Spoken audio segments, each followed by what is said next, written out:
So I'll start with a slightly silly sounding question. What does it mean to prove an argument in debating? Feel free to jump in. You've all been debating for a while, you've been proving arguments. What does it mean when you prove an argument?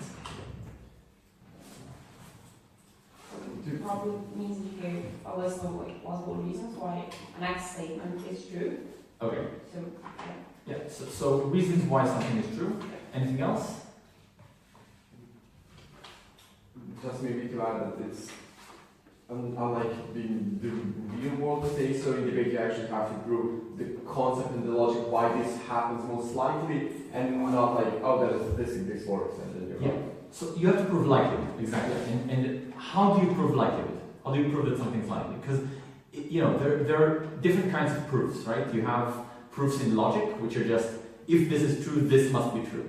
This is usually not what we do in debating, because if we tried to look at proofs like that, nobody would ever be proving anything within the debate. Then you have scientific proof, which is like, we have observed this phenomena happening in a controlled environment, and control groups have shown us so and so. And again, this is not something that we do. So what does it mean to prove something is likely? Well, probably to give some independent reasons why something is true. So, like, not that all reasons must come like from wrong times, but like different reasons which are not like interconnected and they're not depending one on each other to be true. Yeah, I think that's definitely fair. I think a conception that's for me that I learned actually recently, really helped me. I have to give credit to Eli from Hebrew University for this one. Is suspension of disbelief.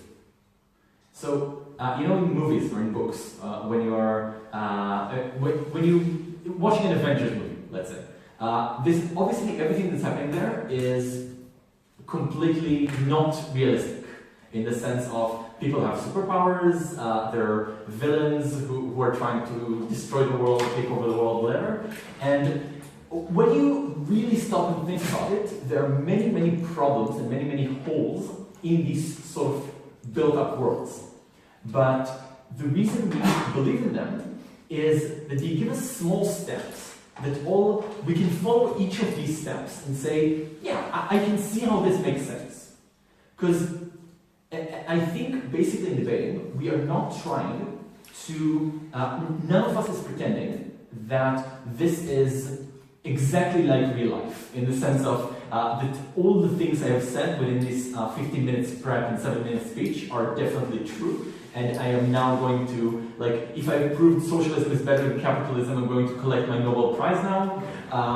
And so the thing is, and judges are also working under the same system, right? Judges want to believe arguments. In order for judges to believe arguments, what we need to do is keep allowing them to suspend their disbelief about what we're saying. And I think that's very useful, for me at least, that was a very useful conception of what this thing called analysis actually is. Which is taking small steps from something someone can accept to the conclusion you want that person to arrive at. At any point where that jump is too large, you lose your audience, you lose your judge, you lose the person you're trying to persuade.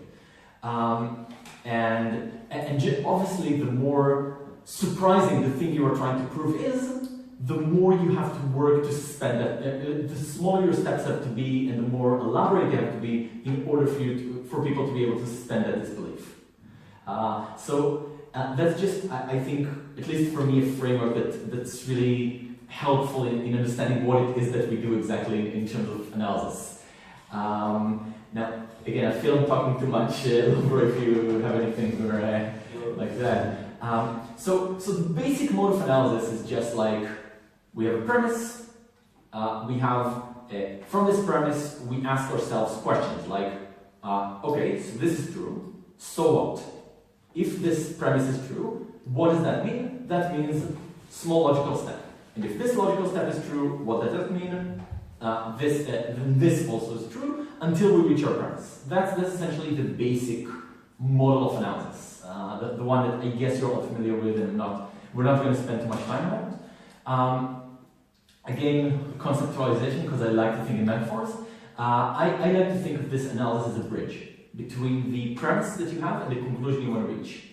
And here is already getting into slightly more detailed stuff, is you want to make sure that the bridge is steady, that it's steady enough for you to be able to walk on, and you ask yourselves, what is the place in that bridge that's likely to come under the most strain?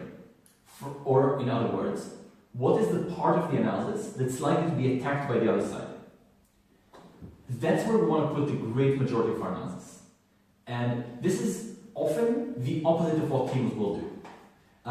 It is very, very common. I think one of the most common mistakes I see in people analyzing stuff, that they analyze really well until the point that's actually going to be attacked. And then they analyze really well after that point, but missing one crucial link. For example, again, this is something very common, showing a lot why a certain problem exists, showing very little why this problem is solved through the mechanism that they're proposing. I know this is an example that happened in yesterday's debate, but I see it a lot happening, so this is why I address it. I think the first thing we want to ask ourselves in analyzing is, because if I could write a book, 300 pages, making this argument, then I could spend lots of time analyzing each and every part of this argument, and I could analyze the parts I like most, the parts that are most interesting, and so on. But if I have 7 minutes, and in those 7 minutes I want to do 2 or 3 arguments, I want to make sure that these arguments that I'm spending my time in the most efficient place. And the most efficient place is almost always the place where other teams are likely to question it. The place where, if I were rebutting this argument, this is where I would attack. And the whole thing of giving multiple reasons, for example, why something is true. Independent reasons, like you said. Or, for example, going more into detail, explaining how dynamics work, explaining what I like to call high resolution arguments, where you literally paint a picture, you describe how things work. All this is, and it's most necessary, in that point where you think you're likely to be attacked. So how do we identify this point in the analysis? Suggestions? Maybe not analysis specific, but just generally prep. You have a point in your prep, like the where you're like, well, what's the most likely case? And you realize which part, like the most likely case clashes with some part of your analysis. Yeah, okay, that's great. That's great. Like asking yourself generally what will the other team or the other side say. I would even narrow that down a bit to say that is also equally true. That's true for the debate, like in asking what clash points are going to be, what the other side's arguments are going to be. But also I would say take the exact same thing and apply it to a specific argument. Like, okay, let's pretend I am op now, and I want to rebut this argument, and I have the time to think about it, I understand how this argument works. Where do I attack? Where would I attack this argument? So let's take an example. Let's say we have we want to prove, we have a motion on this house to legalize gambling. We want to prove that that gambling leads to crime. We're opposition, we are against legalizing gambling, and we prove that, we want to prove that gambling leads to crime. Suggestions on how we do that? How do we start, build the argument? Don't be shy, come on, you've done 1,000 of this.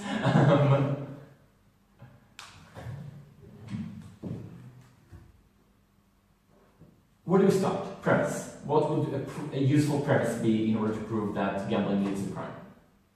I know this is early morning, but work with me.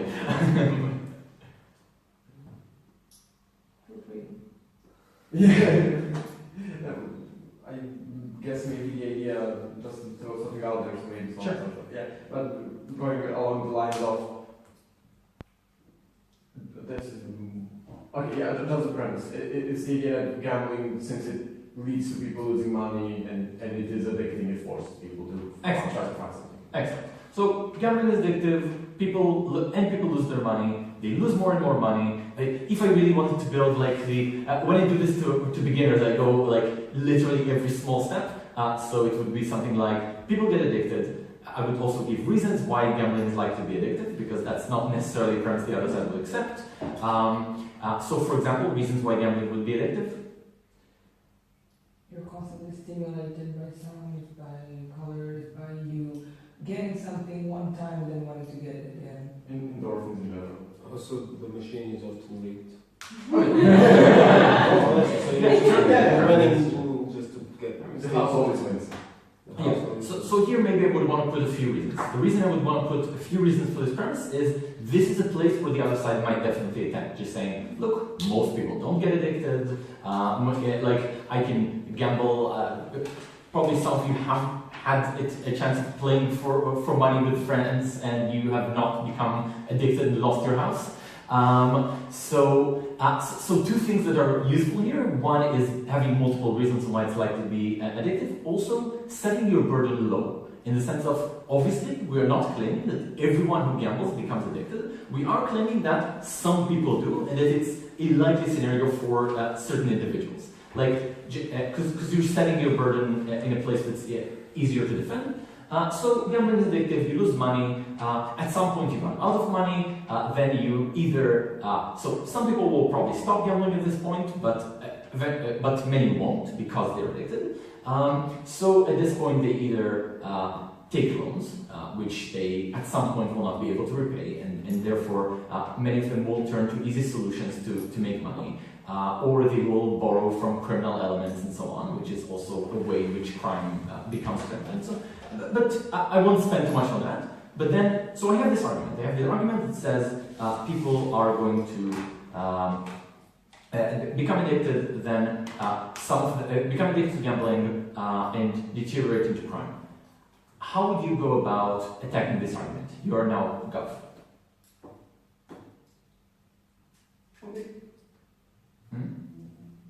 You're rebutting this argument. Yeah.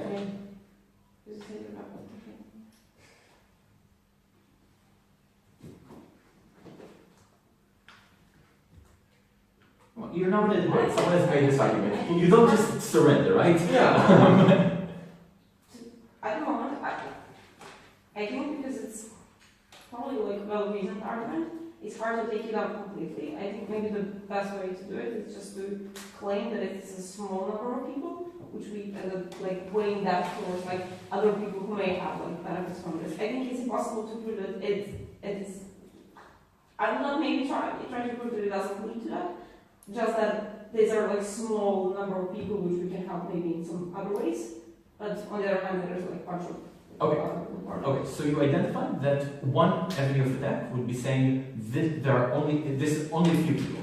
So what do you do if you're now coming back to op, you're making the argument? These are the most vulnerable people. Like I think we should care more about them because like the level of harm that they're going through is much higher than the plausible benefits of like other people who are gambling just for fun sometimes. Yeah, maybe add in the part where we explain how people get addicted, that this mostly works on people who are most vulnerable. It's not that it only hurts them the most, but if you are poor, if you're emotionally distressed, it's most likely for it to work. Okay, so that's one way. One way is saying this is not actually part of the analysis itself, but just like adding weighing or prioritization, explaining why this harm is the most important thing. That's definitely fine. Other suggestions? So one thing maybe is just explaining why this refers to more people. Like in the beginning, when you're giving the argument why many people get addicted, explain or why people become addicted, explain that this actually is likely to be true for many different people.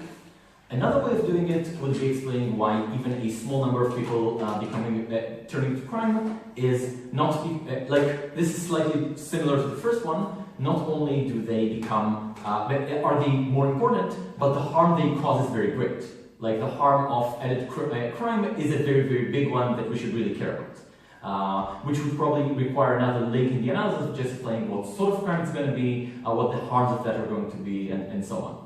Yeah. So in terms of that, I wanted to say that like when you're doing the analysis that people are going to do crime and stuff like this, oftentimes it's useful to start with something that people can relate to and something that can happen literally everywhere. So here when you have the scale of different crimes that can happen as the outcome of like gambling addiction, I don't know, you can rob a store, or you can, I don't know, rob a bank or stuff like that. I would, for example, start with the idea of like robbing your maybe grandparents of the golden like jewelry, right? Because with this you increase the scope of people who would be ready to do this, who would, like, the people are going to believe you that they are capable of doing this. It's very easy to do, it's very convenient, and it's very like, I don't have to plan this, I can do it instinctively.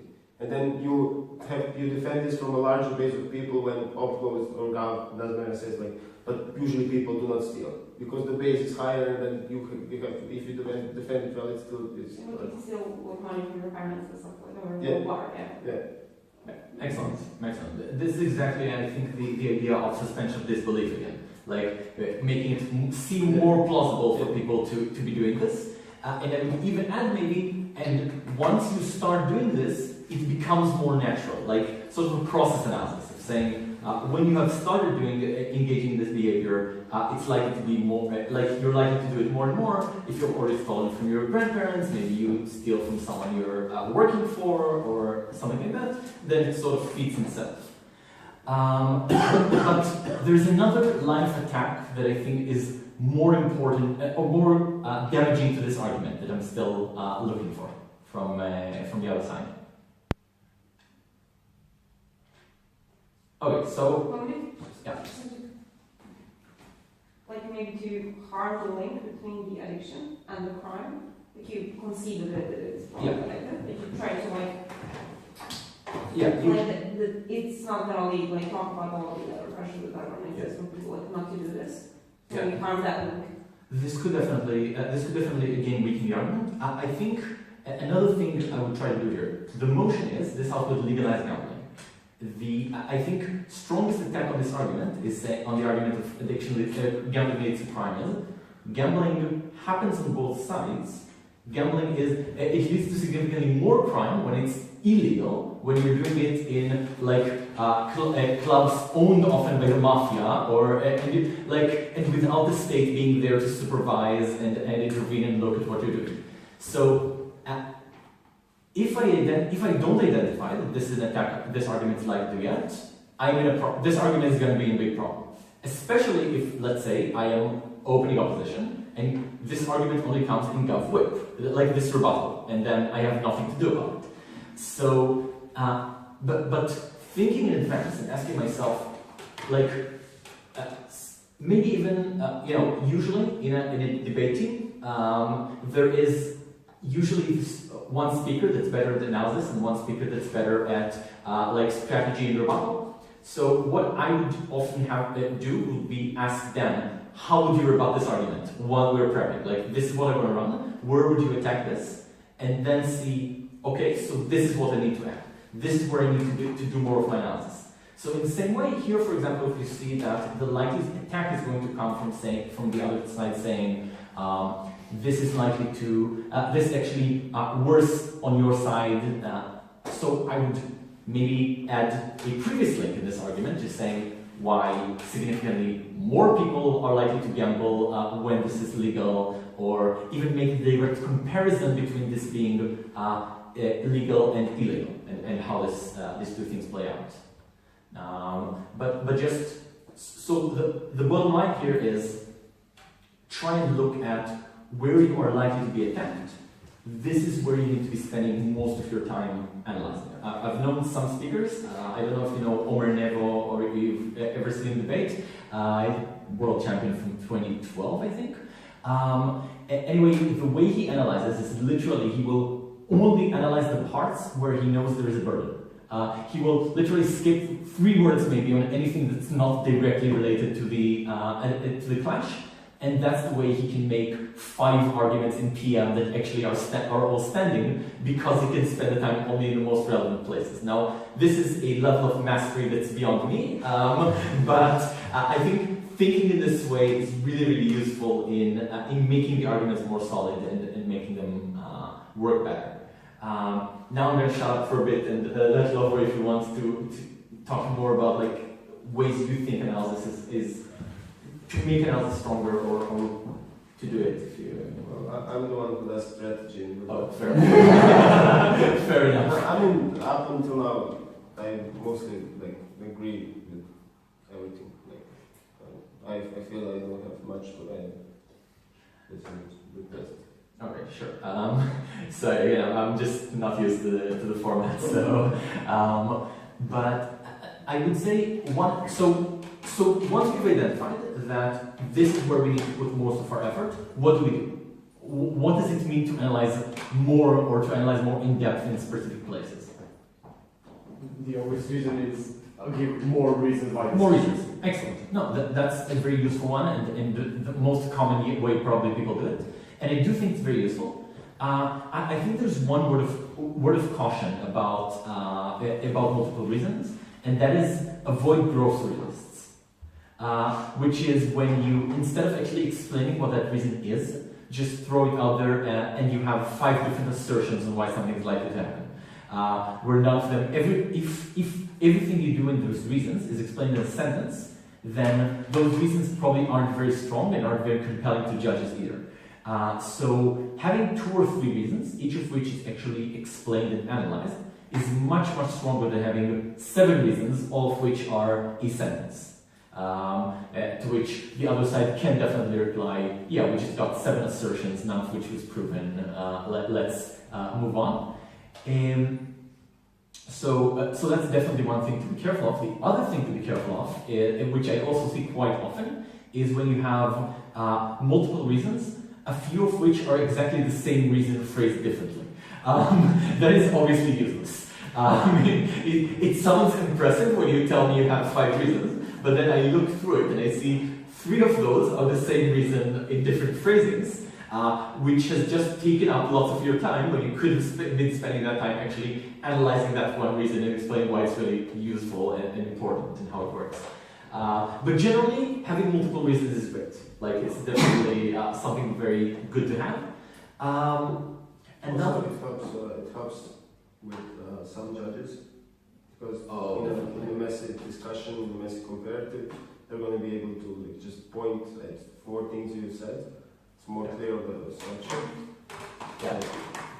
And also, touching on structure, number those reasons. Say, I'm going to have 4 reasons, here's number 1, here's number 2, just like you do with flag posting, with roadmap, like telling me what you're going to be talking about. It's really useful when you get into those small reasons to just number them, because it's much clearer in judges' heads. Occasionally, I will also say this because this is an advanced group and I know some of you are prepping for yours, some judges will occasionally do some of the work for you and add some of the, or take in more of the logic than you've actually presented, so sometimes it's just useful to throw things out there, even if you don't have the most elaborate analysis for them. Sometimes that will stick. I love when that happens. So multiple reasons is one way. Another way that I think is really useful is what in the Israeli circuit at least we call painting a picture, which is, I think I judged all of you in the debate about the schools in the first round. So the idea of telling me, this is how a classroom looks. This is what this is how teachers and children interact. This is how parents and children are likely to interact. And you sort of tell me a story there. What you're doing is you're leading me through a very specific scenario. That scenario is not necessarily all applicable, right? It's not like, there's a borderline thing here, because when you're nonsense and you're just starting out and you tell like touching personal stories from your lives, and then you're told by judges this is not actually persuasive. But then at some point, I do think there is value to just being a slightly more, less by the book and slightly more descriptive and getting into the bowels of how a specific interaction looks, telling a specific story, painting a specific scenario.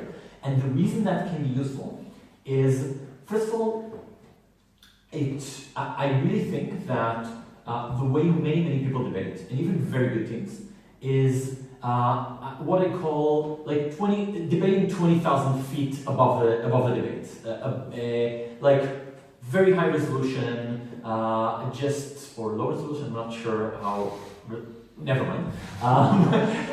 But just like conceptually and abstract, this is something that happens, and Often, when you have a team just going, here's what actual people behave like, here's what here's what we think is likely for a specific person to do, that can be very, very powerful in just showing me, okay, we've spoken abstractions before, but here's how processes actually work and how people actually work. And especially against teams that are dealing in abstracts, that can be very, very useful and very powerful sometimes to do.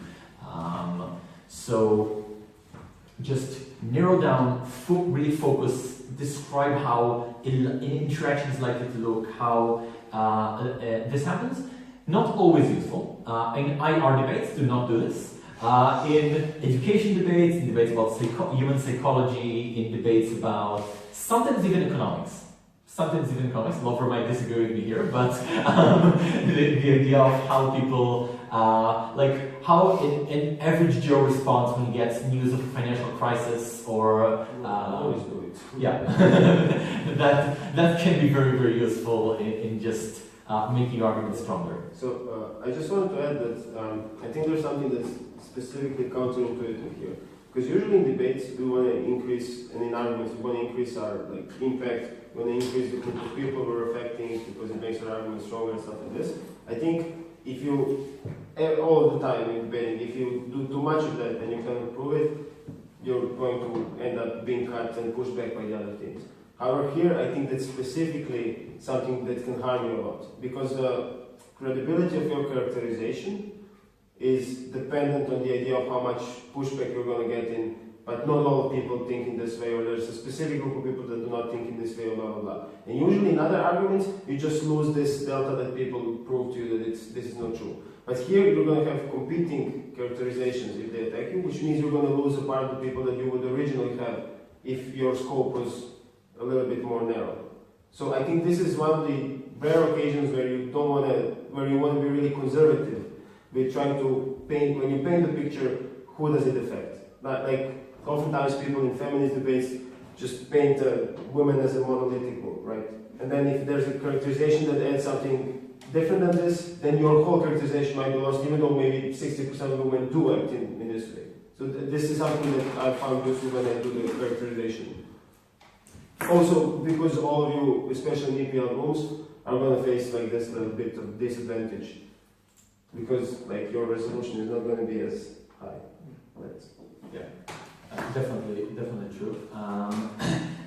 One thing to be careful of here in this picture painting is going too specific, which is like portraying this one specific family, this one specific thing that's unique to them, and at that point the judge goes like, yes, you have persuaded me about this family, but I don't believe your analysis is applicable to anyone else.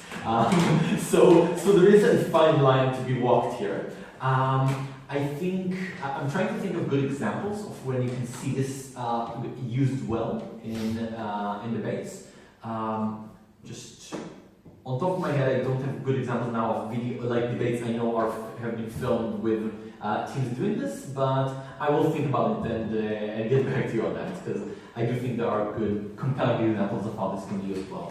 I think maybe 0-0 in the Newcastle Euros semi-final, Euros 2009, with Yoni and Uri explaining this is the motion about desecrating religious sites as a legitimate tactic in war.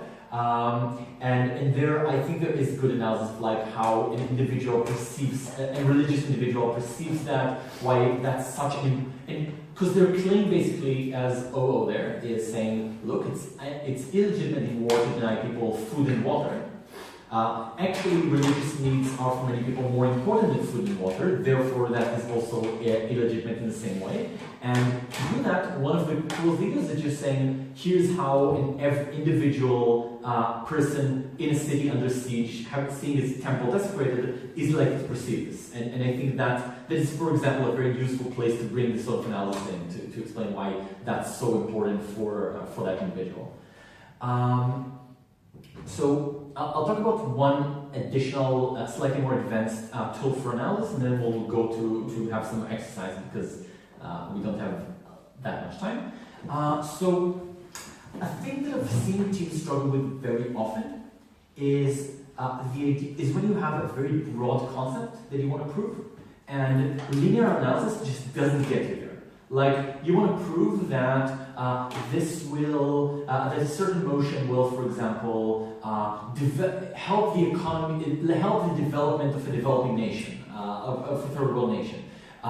That's very, very hard to do with just saying, here's a step, here's another small step, here's another small step. We have I don't know, fixed Tunisia.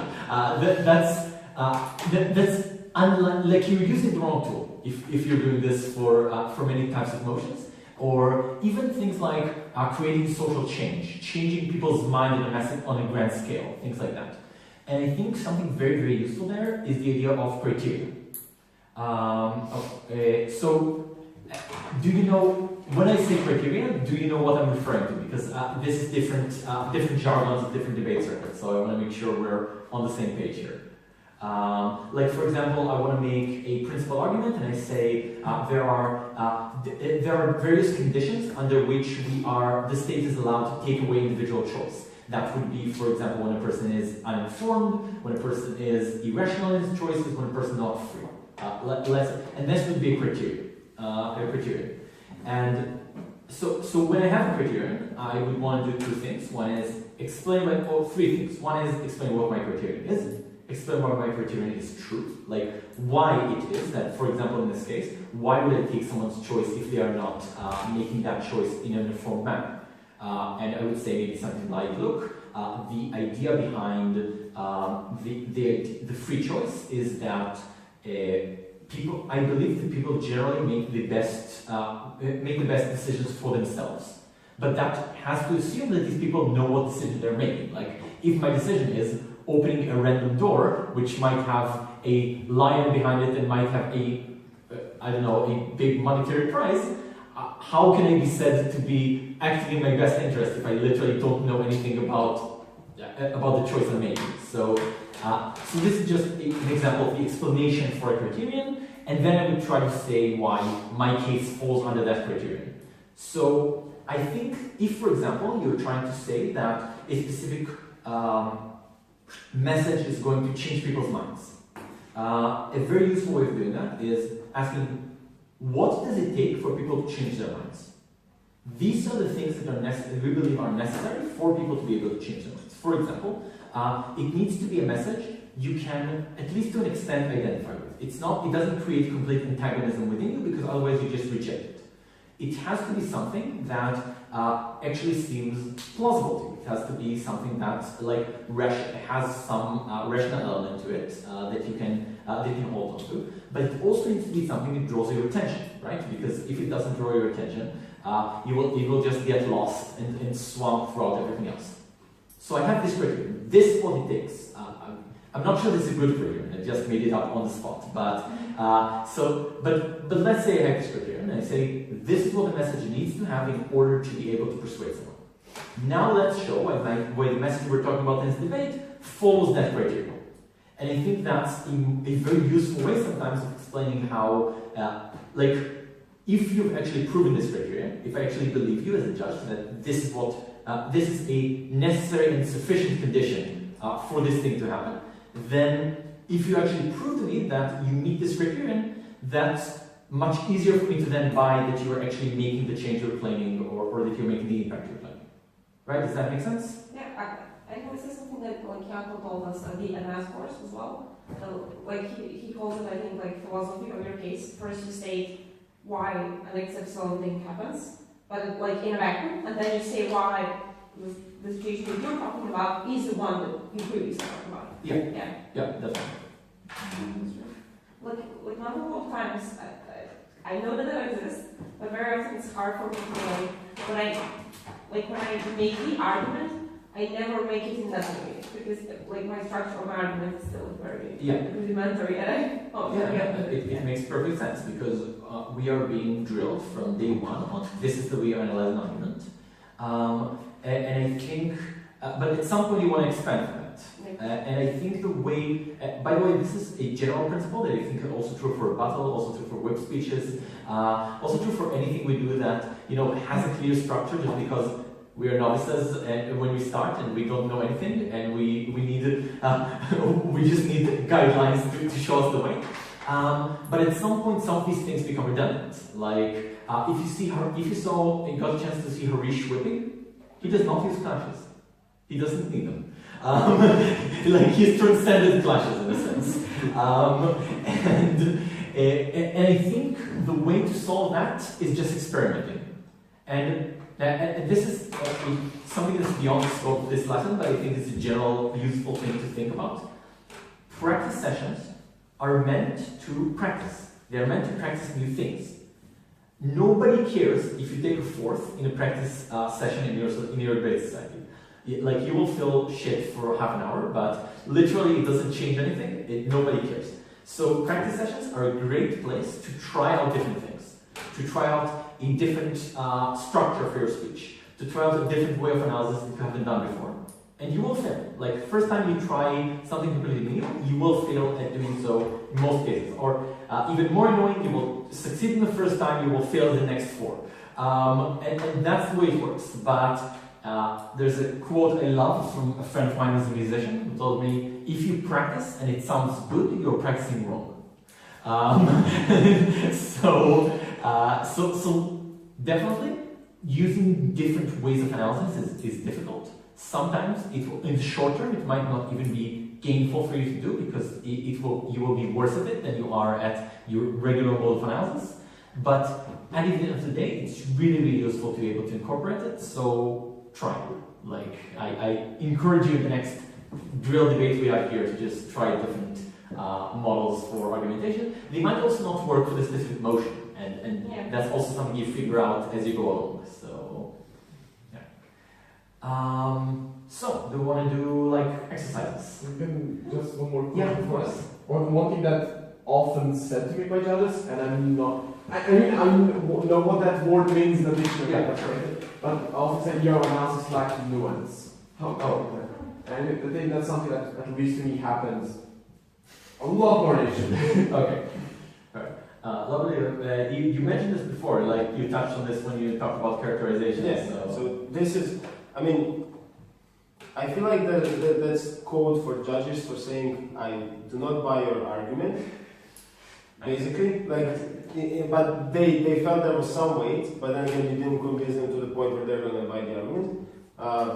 I think the idea is like a couple of things we talked about with the characterization, with the thinking of how you're going to respond to what they're going to say, and I mean I don't know, like, see, it's hard to respond to this if you don't know the cases. Yeah. I think so. The reason I ask is because I think what Lovro was just mentioning about when you say all people are like this, this is what happens in all cases. That's a I think extreme example of lack of nuance. Nuance just means separating different cases, setting your burdens appropriately, in the sense of I do not have to prove that this is true for all cases. Here are the cases where this is likely to be true. Because you're always, again, walking this fine line between making broad, clearly untrue generalizations and making your cases too small. Like the way I like to think of it is a pendulum, going from someone will be insulted, which is very easy to show but means nothing, to this will lead to nuclear war, which is like if you show this you win, but you will never prove this unless the motion is this house would give all states nuclear weapons, which is an actual motion.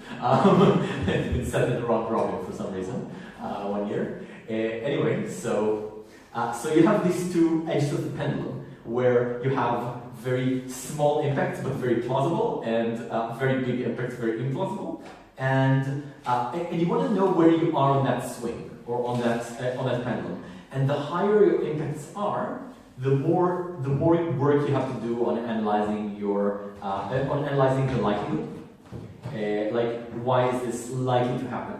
And within that, I think nuance or explaining these are the specific situations in which this is likely to happen is very, very useful, because it's, again, the more impact you're trying to draw, the less likely it is this will always apply, this will apply to everyone, and so on. So just narrowing it down and saying, this is a specific scenario I'm talking about, this is why this is a specific scenario, and this is why this specific scenario matters, is I think the way to get that nuance.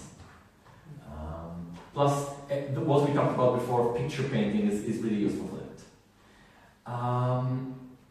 Okay, so let's take a motion. Tell me if you've done this. I personally find this motion really an interesting one for analysis, for practicing analysis, which is this house would ban the sale of highly realistic, violent computer games. Banning GTA, basically. Have you done this motion, or like, is it one of those motions where you feel, I've done this 1,000 times, or? Okay, cool. Did you play GTA though? Let's say, so we're a government, and we want to prove that playing these violent computer games leads to kids being more violent. How do we do this? Well, one of the reasons, or one of the points of analysis in this sentence should be like, when you're playing such a game, it's always programmed and weighted. Once you do a violent act, once you kill someone, rob someone, or rape someone, whatever, it's like a reward system.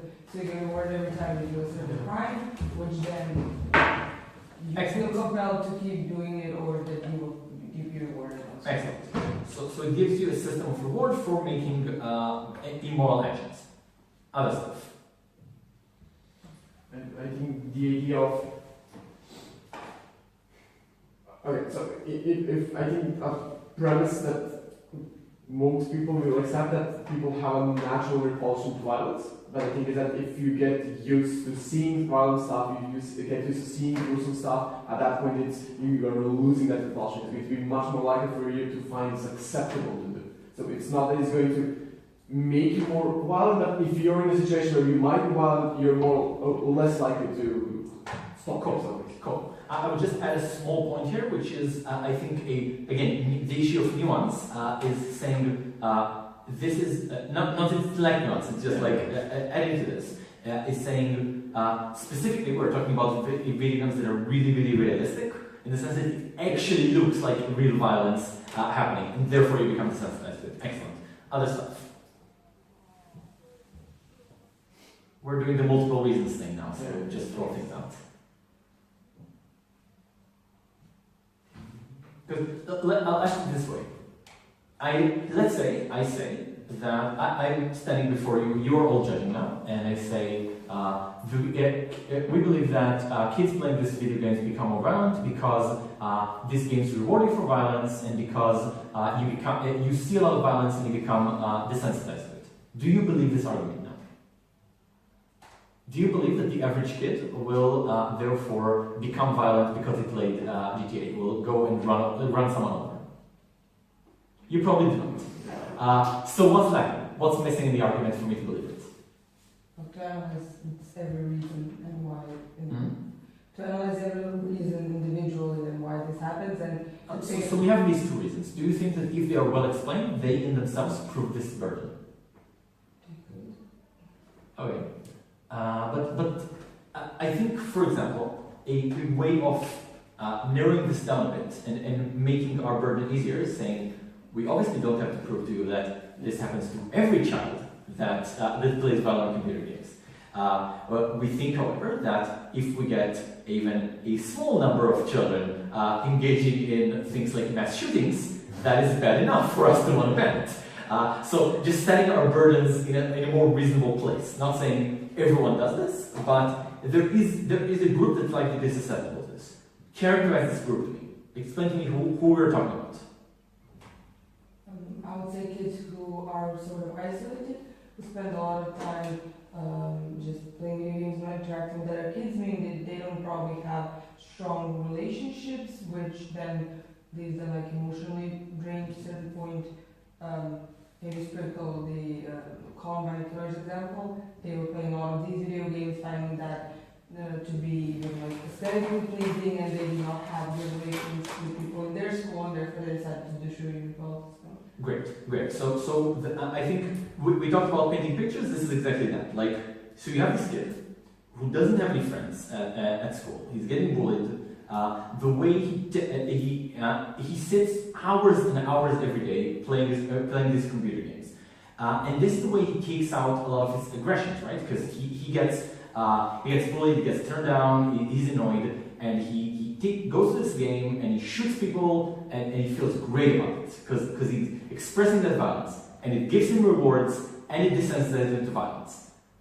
Now I think this characterization also becomes a lot more compelling in how this works. But go on, give me more reasons on why that kid is likely to become violent due to these games. I think one of the reasons why most people never actually engage in violent acts is because they think that they cannot do it, that it's something which is so foreign to them, and that they're not capable of doing it. Now, if you're doing it like 10 hours a day, you're playing a video game, like that idea that you are not capable for that is kind of losing. Like, you see that if in a video game you can fall better, and I think like there is some part of you which gets used to the idea that maybe you can do it in real life also. So it's Okay. not, yeah. Okay, so basically it leads you in these steps to act in real life just because you become more used to it. This is something that's part of your daily routine, let's put it this way.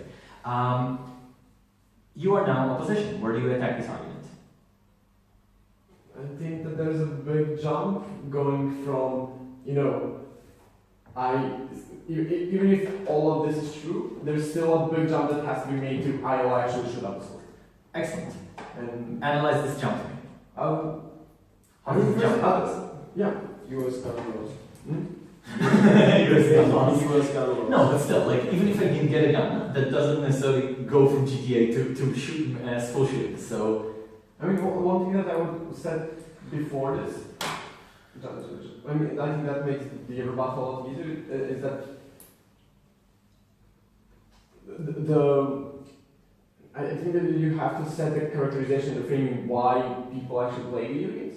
Because for 99% of the case, not I'm doing something violent, it's the euphoria of winning. It's the same idea of I do something good, I get a reward. It's like the same reason we do debate, the same reason we play sports and stuff like that. And when it's set up like that, it's because of come and realize that it's not actually the violence that they're finding that refuge in. So it's not that you try to make it sound, you go with the idea that, okay, they are isolated, they are bullied, but they do not find refuge in shooting up or ripping off someone's throat or something like that. They found refuge in finally having a place to win. And it's... you're not making an argument. No, but I think that's fair because... No, I do think that's fair, but I'm asking you how you reply, like how you integrate that into your own case as gov to make it more compelling, to deal with that rebuttal. Okay. I got it, yeah. Yeah, we're still gov, we're still trying to make this argument work.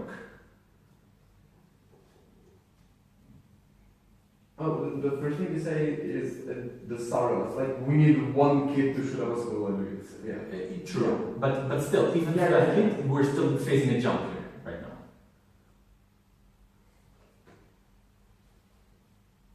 Well, I would preempt this because what I said is like, these kids don't think they're capable of doing it or they won't actually do it.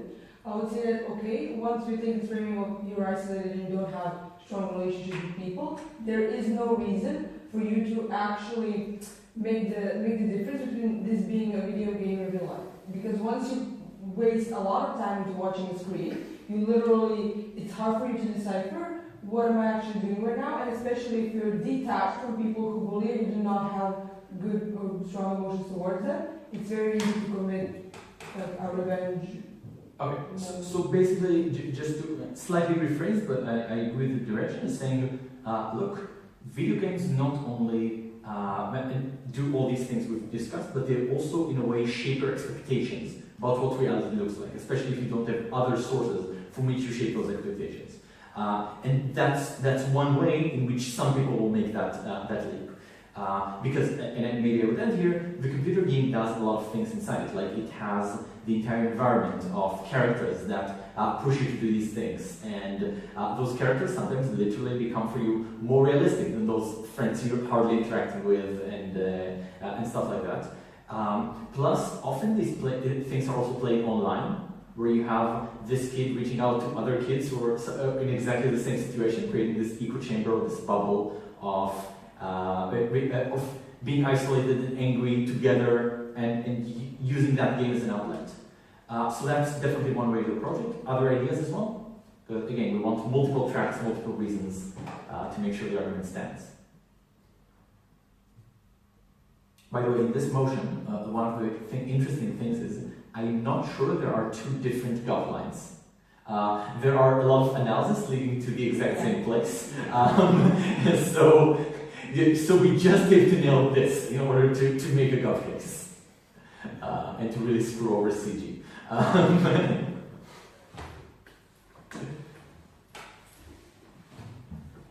So, yeah. I don't think we need to prove that there is going to be a school shooting. I think violence is something else. I think we just need to prove that these kids are going to be more likely to bully other kids in school or to do this social violence stuff. Not necessarily do this because this is hard by laws and by psychology, okay. But school violence is something that is necessarily happening all the time. We just need to prove that there's going to be more of this. Cool. I think it's good if you do both. And then often, like, here it could be a clash between opening and closing. So it's, and I don't know, like I really love to use it. I think it's really useful. I think that your value in debate is probability times the impact. And this is where the clash is, because shootings have probably more of an impact than bullying, but the probability of bullying happening is more than that of shooting. So oftentimes when you compare this, you have to multiply and then compare the sums, right? When you analyze this. And definitely doing both and having different bottom lines is also a very, very useful thing to have. I think what subject that argument, we have to now put in this whole nother group of kids, because I don't think that a group of kids that isolate themselves, and are bullied in school are going to suddenly become bullies. I think that's fair enough. Yeah, fair enough. That's like, even though we are leading to the same conclusion, like when those bullies become worse and those who are bullied get even more worse than that. True. Yeah, I think that's a good way of building it, because you can even say those processes feed each other. Because great. One additional thing I would add, which I think is another useful way of getting there, is the idea of the emotional outlet, or the fact that when you're really into this game, it literally feels like you are the character doing these things. And I think that's something that's also a distinction between video games and, for example, violent movies, where you are the one pressing the buttons, you're the one feeling the adrenaline, you're the one really feeling that panic in a sense. If someone's shooting at you and you're shooting at them in the computer game, you don't want your character to die, the level of attachment you have there is significantly stronger. And it literally, because another thing often Op will say is there's a big difference between sitting in your air-conditioned basement, playing your computer game, pressing on your keyboard, and actually feeling the weight of a gun in your hand, hearing people screaming around you. And I think one way of bridging that gap is just talking about, for someone who's really into this game, this is the experience they're having. Like, they literally feel they are there, they feel this, again, the adrenaline rush and so on. And they become, as we said, they keep playing these games, they become sort of addicted to this specific sort of violent outlet, and then it becomes much easier to enact also in real life. And here, by the way, the use of examples is useful as well. I think it was in the Columbine shooting where the kids literally built a simulation of their school in a first-person shooter game and practiced in that new game before going and committing a massacre. So this is a thing that's actually happened, and here you see how an example becomes really powerful. Now, if I started out just saying this happened in Columbine, that would not be a proof of anything. But if I have lots and lots of different lines of analysis leading to the same thing, and then I drop this saying, look, this is not just me fantasizing in my head, this has actually happened, then it's like, bam. And I think that's the proper way sometimes of using examples when they're not substituting the argument, but just tightening it in a useful spot with it.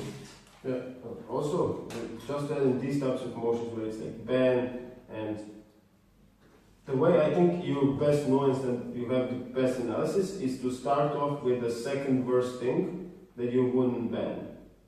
So if you're banning violent, realistic video games, then come up with the second thing that you think has the same consequences as the thing you're banning, but you wouldn't ban it. So in this example, it might be, I don't know, movies, unrealistic violent games, or movies or violent cartoons.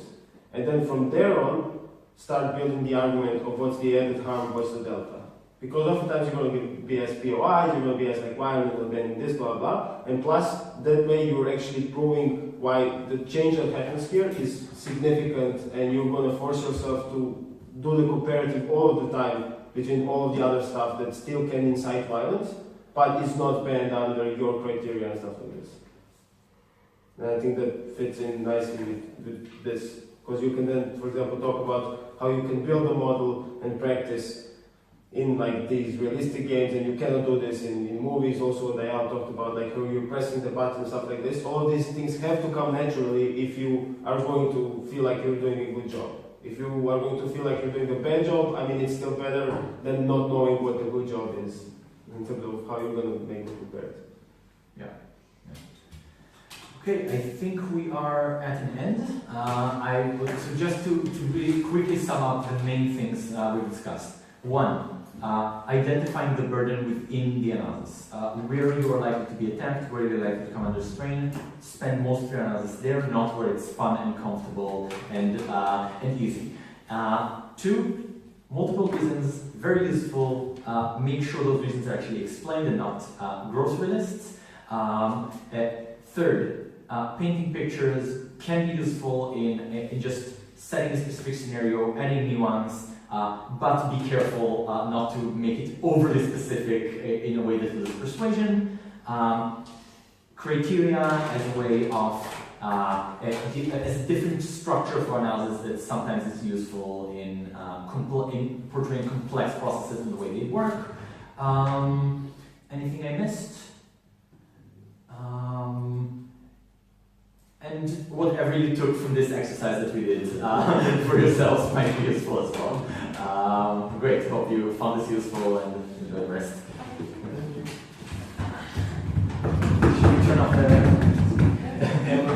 Should we turn off the camera? I guess they need a break between the workshops so they can upload them separately or whatever. Yeah.